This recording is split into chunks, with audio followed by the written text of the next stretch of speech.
پاکستان میں بارش اب وہ نہیں رہی جو کبھی زندگی بخشتی تھی۔ سوات کی وادیوں میں پل بار بار ٹوٹ رہے ہیں۔ پنجاب کے کھیت جو سونے جیسی فصلوں سے بھرے ہونے چاہیے آج پانی میں ڈوبے پڑے ہیں، اور ہزاروں خاندان سڑک کے کنارے عارضی خیموں میں پناہ لینے پر مجبور ہیں۔ یہ کوئی ایک دفعہ کا سانحہ نہیں، یہ پاکستان کی نئی حقیقت ہے۔ کلائمیٹ چینج نے مونسون کو بے قابو کر دیا ہے۔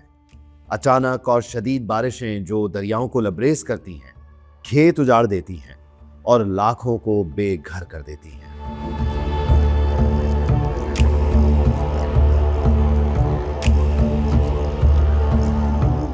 پاکستان میٹ ڈپارٹمنٹ کے مطابق اس سال بارش اوسط سے 34% زیادہ رہی۔ نیشنل ڈیزاسٹر مینجمنٹ اتھارٹی کہتی ہے کہ جون سے اب تک 900 سے زائد افراد جاں بحق اور 30 لاکھ افراد بے گھر ہو چکے ہیں۔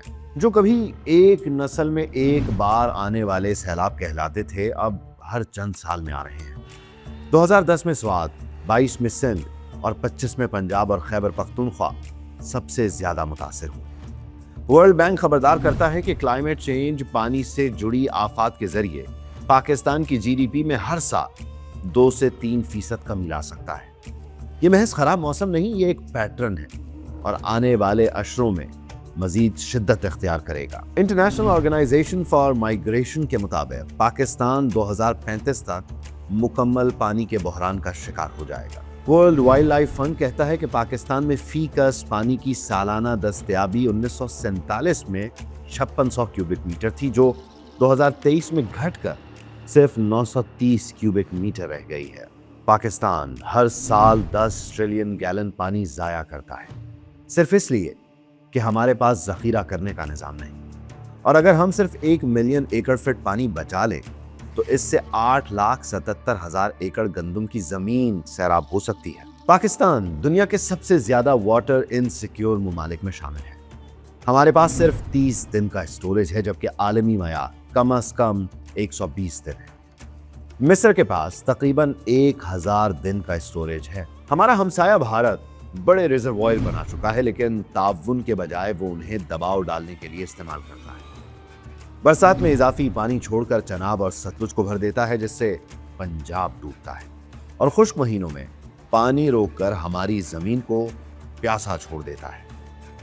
پاکستان بغیر کسی بفر کے ان دونوں انتہا، قدرت کی شدت اور ہمسائے کی سیاسی چال کے رحم و کرم پر ہے۔ ڈیمز کوئی عیاشی نہیں، یہ زندگی کی لائف لائن ہے۔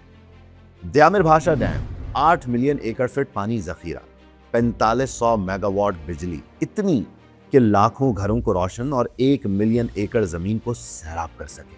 زیر تعمیر مومن ڈیم نہ صرف نوشہرہ اور چارسدہ کو بار بار آنے والے فلیش فلڈ سے بچائے گا، بلکہ ساتھ ہی بجلی اور آبپاشی بھی دے گا۔ پاکستان کے پاس 60,000 mega what hydro power potential ہے، مگر ہم صرف 16% استعمال کر رہے ہیں۔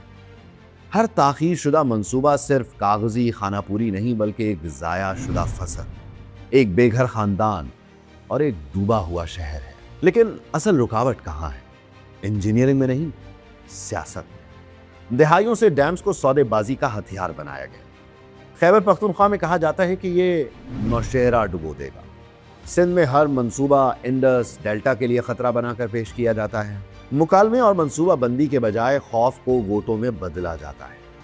سیاسی جماعتیں فوری دکھائی دینے والے منصوبوں، ہاؤسنگ اسکیم، فلائی اوور یا انتخابی مہم کو ترجیح دیتی ہیں۔ بڑے منصوبے جو 15 سے 20 سال لیتے ہیں، ان پر کوئی سیاسی مفاد جو نہیں ہوتا۔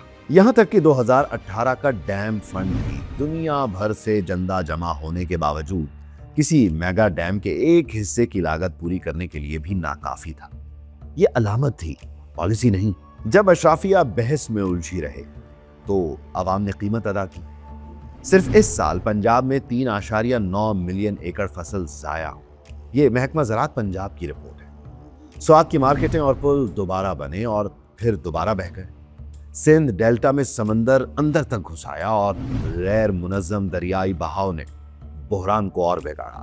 بے گھر خاندان 40 ڈگری کی گرمی میں اکثر بجلی اور صاف پانی کے بغیر کیمپوں میں زندہ رہنے کی کوشش کرتے ہیں۔ یہ محض اعداد و شمار نہیں، یہ زندگیاں ہیں۔